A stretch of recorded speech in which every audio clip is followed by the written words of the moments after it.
Hi, I am Ankit and today is a very special day क्योंकि हम लोग आज शायद 10,000 सब्सक्राइबर हिट कर जाएंगे। तो नाइस।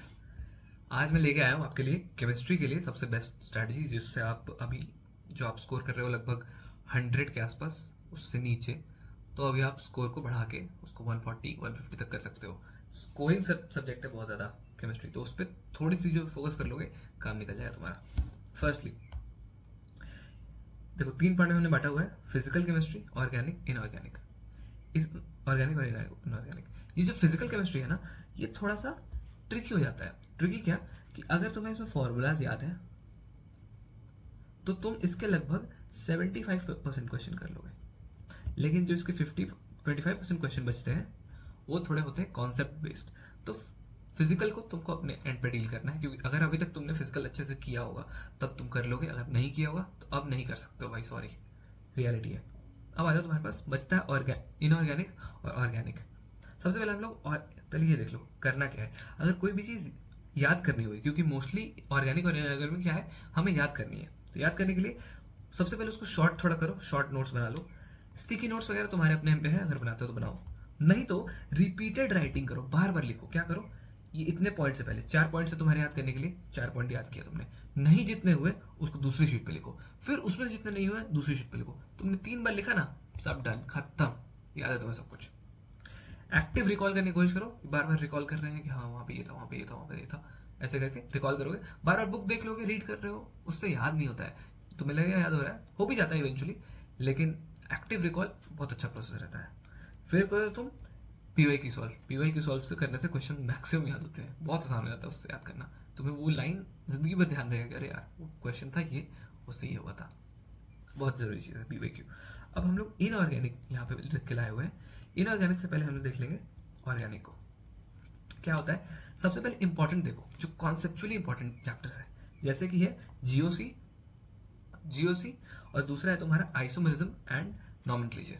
अब देखो, ये जो दोनों हैं, इन पे कॉन्सेप्ट हमें अच्छा चाहिए, इसके लिए हम लेक्चर देखेंगे अच्छे से, तब जाके हमारा काम बनेगा।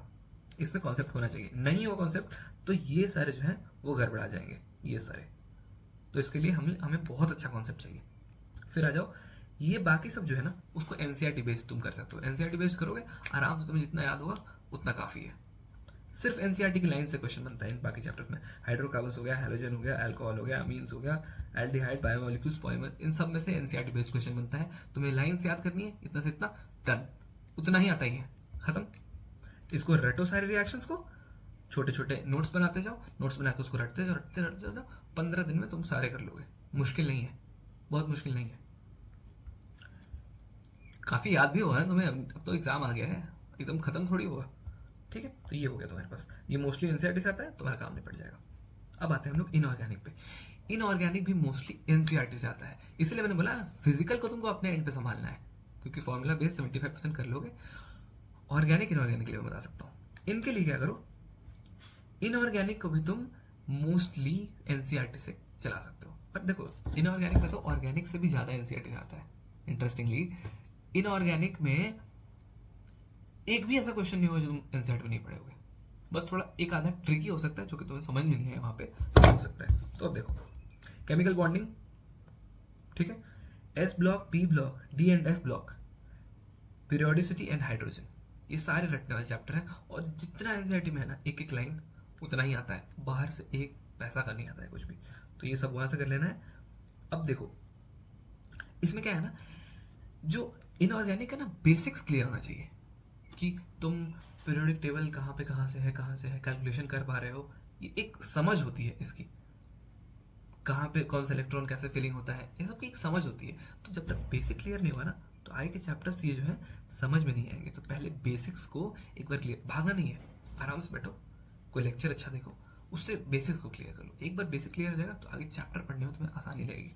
तो क्या करना है, पहले बेसिक्स क्लियर करो, चैप्टर खुद बाकी सारे समझ में आ जाएंगे। तो इसलिए कॉन्सेप्ट ज़रूरी है तुम्हारे इनऑर्गेनिक में। कॉन्सेप्ट आ जाएगा तो रटना तुम्हारे लिए आसान हो जाएगा। बस इतना ही था। फिजिकल तुम अपने एंड पे देख लोगे, बाकी सारी ये सब फॉलो करो, सब कुछ मैनेज हो जाएगा।